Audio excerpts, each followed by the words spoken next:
Пред љубителите на пишаниот збор во библиотеката Искра беше промовирана книгата Душа на дланка, првенчена магистер Марија Дончева. Станува збор за стихозбирка со која авторката ја освои втората награда на меѓународниот фестивал во Битола Дата Песнопој, книжевни меридијани во категорија поезија. Самото име на стихозбирката навестува едно кажување, себеоткривање ни стих, мисла, песна, носејќи го излезот и приказот како душа на дланка. Книгата целосно ја дефинира Марија Дончева како кристализиран поет, со свој сватлив начин на пеење, со сопствена поетска лабораторија, каде ги истражува и обликува поетските дразби. Песните се рефлексивни, лирика претежно, значи многу емотивни, едноставно се раѓа, не се пишува, можам да кажам дека ниту една песна не беше планирана, ниту еден наслов, така се роди и стихозбирката, сосема спонтано и непланирано.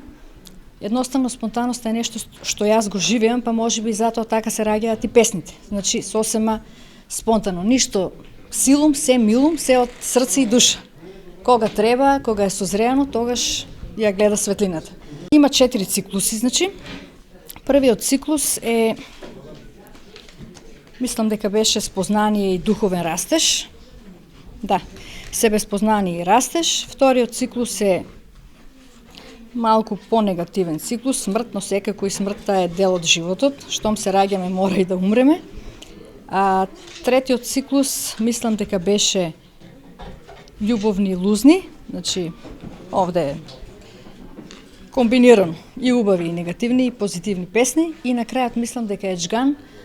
Темата е повеќе презир кон плиткоста, на сегашноста, длабочина нема во се што се прави, вредностите се изгубени, моралот некако на многу ниско ниво и токму поради тоа произлегува таа моја презир кон плиткоста, а почит кон длабочината и моралните вредности. Ова е моја прва објавена книга, меѓутоа има доволно веќе песни да се спакуваат и во втора стихозбирка, а пишувам и роман паралелно, така да мислам дека веќе емоциите, се што било собрано во мене излегува и мислам дека ќе има уште повеќе промоции. Ова е прва, но се надевам ќе има наскоро и втора и трета, наскоро, па за натаму ќе видиме.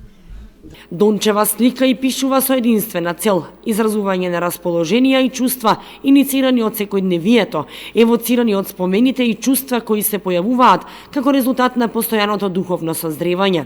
Промотор на стихозбирката беше Жаклина Свеќаровска, модератор магистер Љупка Стојменова, а стихови читаше Ивана Карова.